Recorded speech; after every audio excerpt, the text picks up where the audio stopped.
Book 3, Chapter 43. That men born in the same province retain through all times nearly the same character. The wise are wont to say, and not without reason or at random, that he who would forecast what is about to happen should look to what has been, since all human events, whether present or to come, have their exact counterpart in the past. And this, because these events are brought about by men, whose passions and dispositions, remaining in all ages the same, naturally give rise to the same effects, although, doubtless, the operation of these causes takes a higher form, now in one province, and now in another, according to the character of the training wherein the inhabitants of these provinces acquire their way of life. Another aid towards judging of the future by the past is to observe how the same nation long retains the same customs, remaining constantly covetous or deceitful,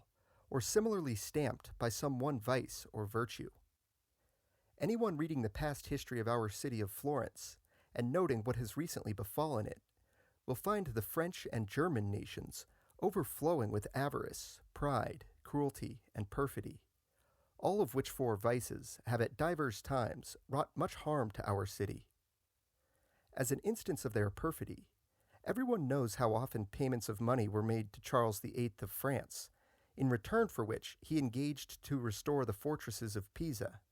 yet never did restore them, manifesting thereby his bad faith and grasping avarice. Or, to pass from these very recent events, all may have heard of what happened in the war in which the Florentines were involved with the Visconti, Dukes of Milan, when Florence, being left without other resource, resolved to invite the emperor into Italy, that she might be assisted by his name and power in her struggle with Lombardy.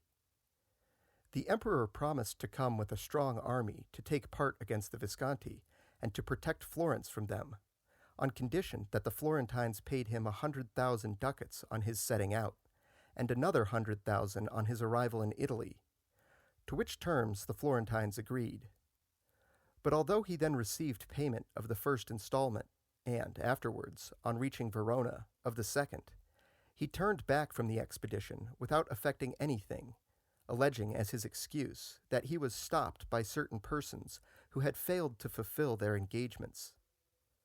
But if Florence had not been urged by passion or overcome by necessity, or had she read of and understood the ancient usages of the barbarians, she would neither on this nor on many other occasions have been deceived by them,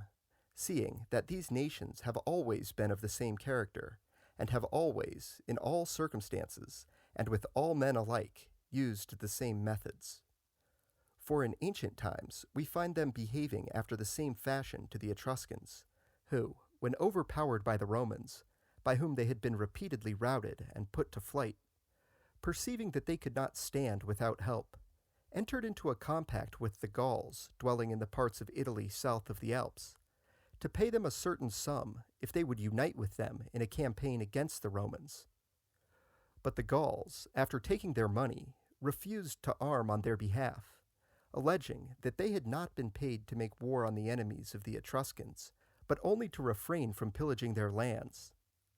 And thus the people of Etruria, through the avarice and perfidy of the Gauls, were at once defrauded of their money and disappointed of the help which they had counted on obtaining.